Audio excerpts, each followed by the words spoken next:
Okay, so we're still on the same worksheet here that we were looking at before, uh, and the worksheet goes through and it has the same type of two-step problems, variables on one side, variables on both sides.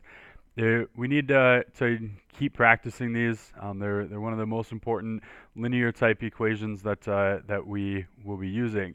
It's going to be important for us when we move on to graphing that you're able to move things around in an equation, and so we're going to keep practicing it. We're going to start with the set here on this page, number 65 we'll start with, and then we'll move to this next one where we've got variables on both sides and continue just finishing that page up. But when I look at the space that's provided in this worksheet, there's just really not enough space to accurately do a nice, good math problem. So what I want you to do is I want you to take the problems and I want you to put them on a separate sheet of paper. That does a couple things. The first thing, it helps you to actually analyze what's happening as you're writing the problem down. What's happening in the problem is that if I have 3c divided by 7, I know that I have 3 times c. I know that I'm dividing by 7, and then I have to put the minus 1 is equal to 8. So I need to go through and do the process about what's happening here. And so I already know, because I just wrote the problem down, I already know what I need to get rid of. I need to get rid of the 3, I need to get rid of the 7, I need to get rid of the 1, and do the opposite operations along the way. And if you remember, we want to use SADMAP, MEP with an E, SADMEP, which is just PEMDAS backwards in order to do this. So the first thing that I want to get rid of is any subtraction or addition. Well, here's subtracting 1, so I'm going to add 1 to both sides. If you want to draw the river in, then that's fine, okay, but we're adding 1 to both sides of this equal sign. And so I get 3c divided by 7 gives me 9. Now there's a couple different ways. The first way that I'm going to show you how to do this is the way that I'm always going to do these problems. But I'll show you the second way, or a second way to do them, if you didn't like the way that I'm going to do them. So the way that I'm always going to do them is I'm going to see that I have a dividing by 7 here.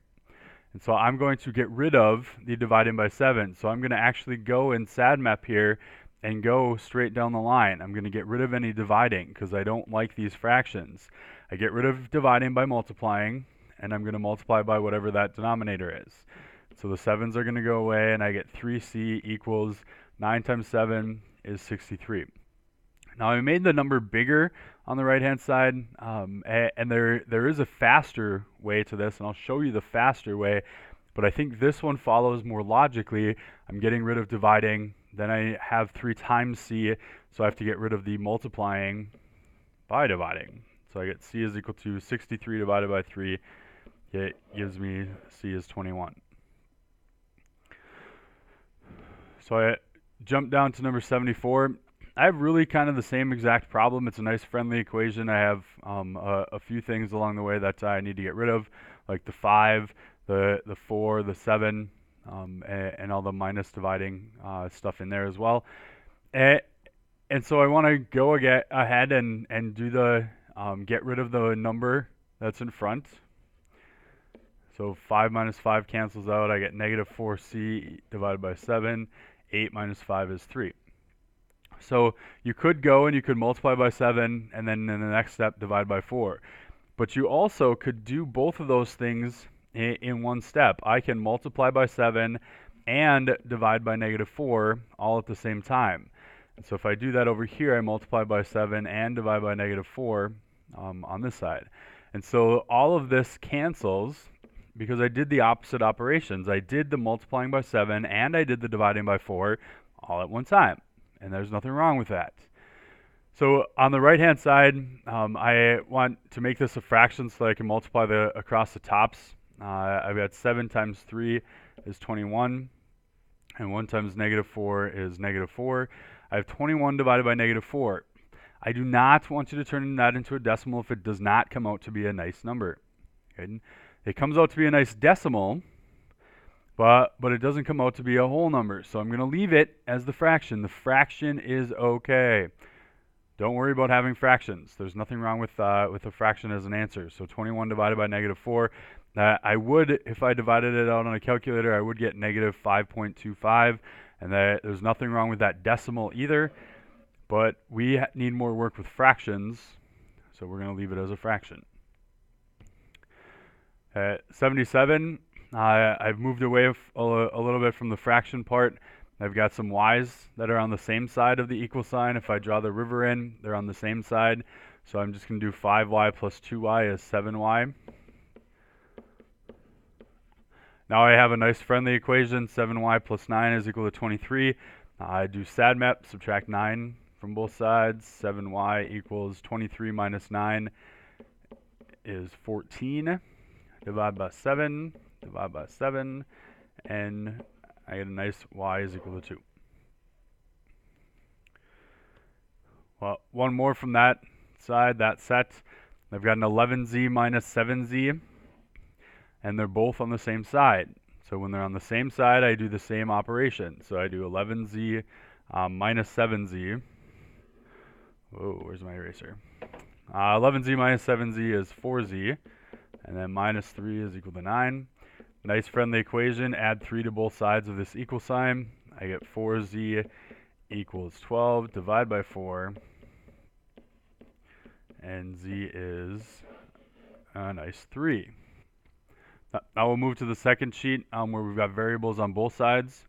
Again, there's not enough space to do them in one problem, so I'm going to go and do them on a separate sheet of paper. Here's the equal sign. It's a little fuzzy in the video, but you can see it on your worksheet. There's the equal sign.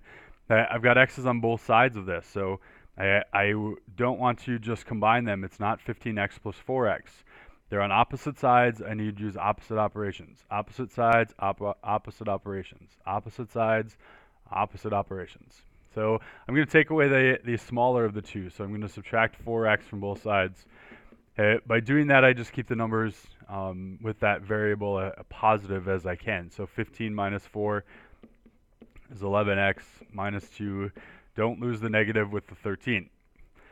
Now I have a nice friendly equation. I'm going to add 2 to both sides. 11x equals negative 13 plus 2 is negative 11.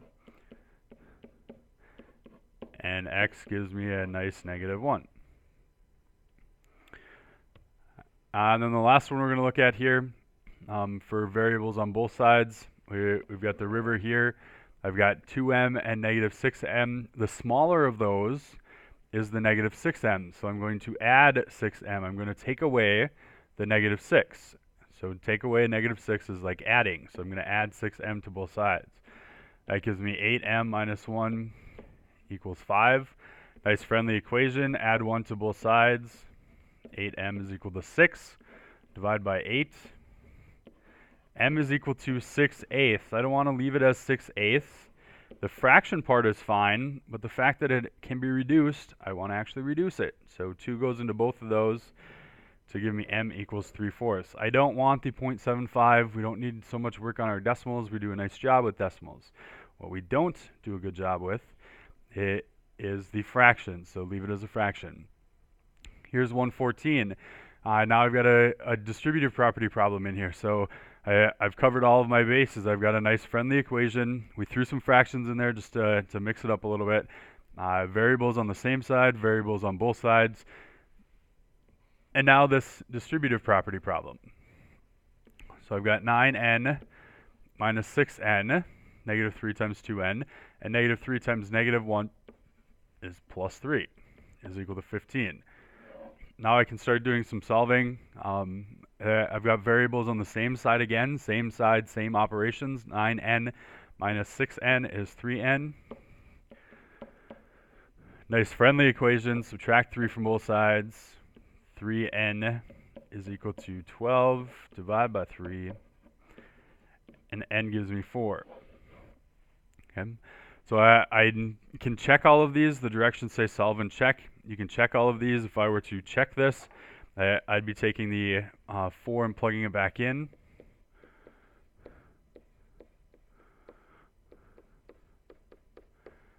And if I just go through and solve this, 9 times 4 is 36, minus 3 times 2 times 4 is 8 minus 1. Make sure you're using the order of operations here. Parentheses, 8 minus 1 is 7. Still have some multiplying here. 3 times 7 is 21. 36 minus 21 is 15, equals 15. Notice that I didn't do anything on this side. When I look over here, this always became 15. I was just making sure that it comes out that way. Okay, and it did. I got 15 is equal to 15, so I'm good to go. Finish off this worksheet. When we take the quiz on this, I'm going to take different problems than were in this video.